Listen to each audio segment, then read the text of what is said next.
on. So the adolescent brain was the first lesson that I created when I became a PE teacher. And so just like the nervous system, the adolescent brain is a concept that could fill an entire semester course in college.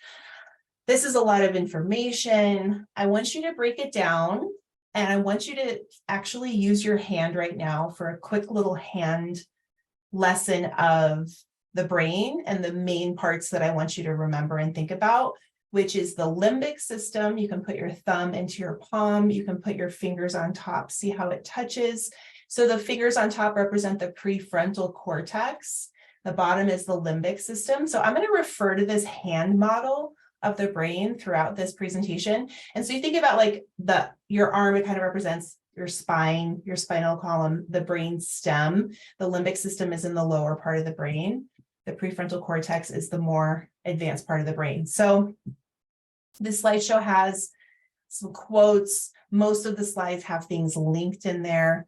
I'm really passionate about this subject, and I want you to find a piece that interests you. So there's really kind of a lot going on here. And the reason why I want to teach you about your brain is to teach you about what you're experiencing right now, right? Maybe during this time of the maturation of the adolescent brain. So during puberty, the increases in estrogen and testosterone bind receptors in the limbic system, okay, which not only stimulates sex drive, but also increases adolescents' emotional volatility and impulsivity. So this is just like where you are. You can feel all the feelings, but sometimes you flip your lid, right? And the prefrontal cortex, or the wizard part of the brain, goes offline. You might say things you regret. You might do things you regret, like adults do as well, right? The prefrontal cortex is the last part of the brain to be fully developed, and changes in the brain's reward sensitivity that occur during puberty have also been explored. So this is a whole study. This is just like the science piece behind this, right? An overarching concept in this is that our brains are always developing because we have neuroplasticity, which means that when you're a child and you mature into an adult, right, you go through obvious huge changes in your abilities. You learn language, right? There's all kinds of things that are really clear that happen. And then you get to age 25. And I think that, in science, maybe they didn't really recognize that your brain continues to develop into adulthood and into later in life, right? You have the ability to adapt your behavior, which can change your brain and make different connections, right? This is neuroplasticity, the brain's ability to change, period. During your teenage years, you're going through an especially amazing natural part of development, right? People talk about the effect of yoga and mindfulness on neuroplasticity. So that's the connection between yoga and the adolescent brain, and the reason why I want to teach about the brain, right?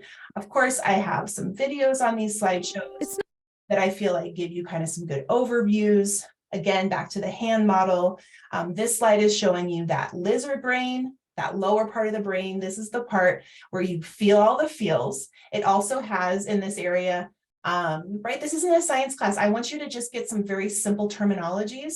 There's all kinds of different pieces that we can talk about. The amygdala, we can talk about the striatum, we can talk about the brainstem. But basically, the limbic system is what I want you to really just recognize as this lower part of the brain. It's the lizard brain.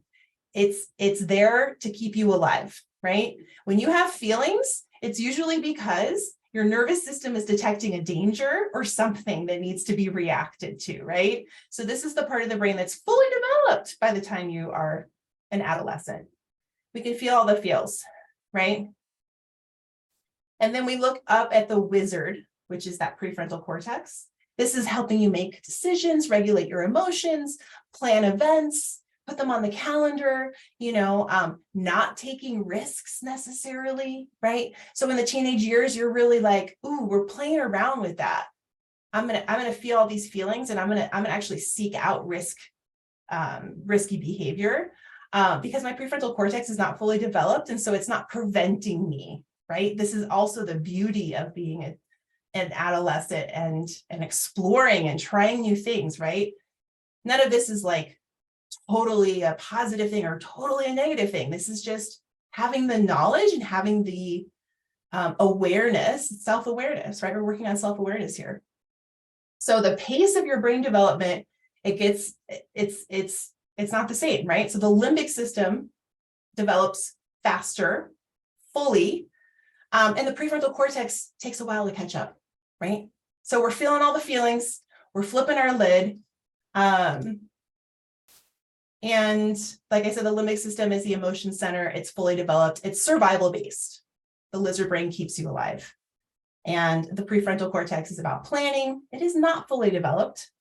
It's about cognition. This is where we produce language. Like if you've ever been so angry that you can't say words, that's because your limbic system is taken over, and your prefrontal cortex, you don't have access to it. So you can't even think of the words you would say even if you could, right? I don't know if anybody's ever felt that way before. But I also like to call it the wizard brain, because this is why we can build rockets and, send them to outer space and speak multiple languages. The other little piece there, deep in the brain, the striatum, is that reward center. Again, this is the hand model lesson. This is where I got it from Dr. Daniel Siegel. He teaches people about their brain using the hand model. He's got several books about the adolescent brain. So I link in some videos there. I also have some flashcards, and I'm going to do a separate video that explains just the flashcards. So that is just another resource for you to kind of get some basics. And then I have some extra slides at the end there, but I think everything I went through is kind of the basics. The brain and mindset, how that's connected, is kind of another little separate lesson. This is a video about explaining why teens seek novelty and danger. Little bit of the science behind what's going on in your brain. I really like this video. It's kind of a little drawing. It's to show you how amazing your brain is right now, and how you're going through a period of time of pruning and then strengthening connections in your brain. So you're getting rid of ones you're not really using anymore, but you're strengthening other ones. And so that video is really fun to watch. And name it to tame it. This is a technique. So we've looked at the feelings wheel quite a bit in my course. Just acknowledging your feeling gives it less power over you. That's the main idea behind name it to tame it. This is from Dr. Daniel Siegel as well. Think of a situation where, again, maybe you're so angry you can't talk. Just acknowledging to yourself, I am angry, or I am hurt, or I feel fragile right now.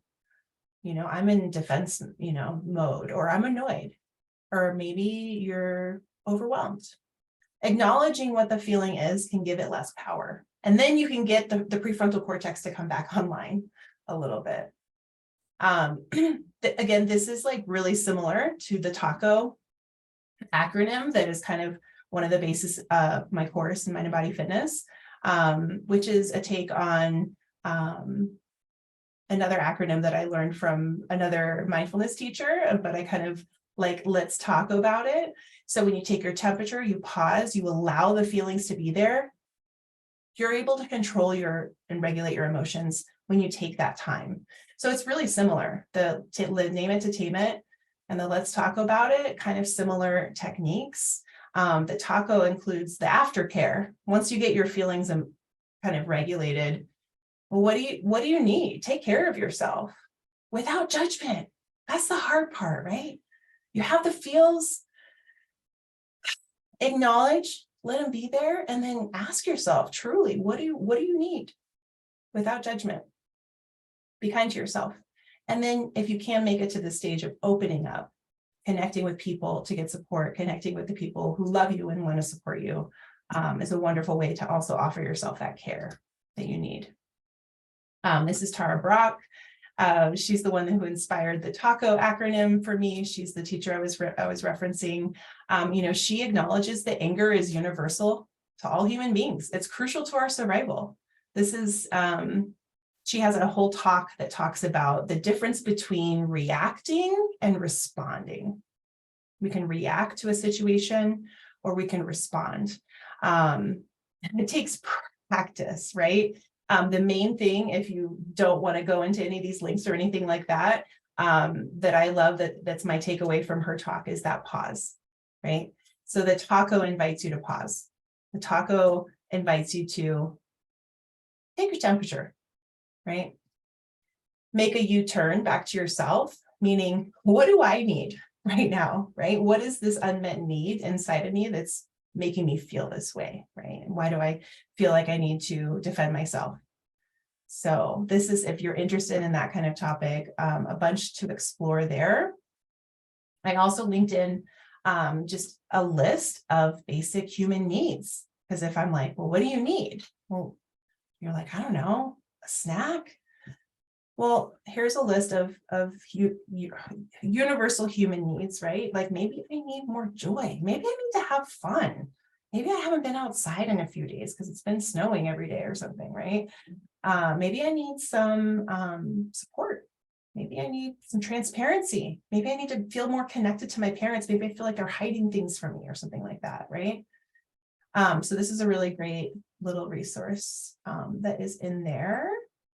And right, I want you to just think about how knowing about your brain affects your ability to regulate your emotions, right? This is metacognition. You're like having an experience in your teenage brain and then acknowledging that, right? And hopefully that can help you kind of be kind to yourself. I've got some resources about screen time. I've got a little slide here about the left and the right side of the brain. Again, this slide is a whole other lesson. But there is a little talk there at the end if you're looking for a super sciencey kind of explanation of anxiety in the brain. So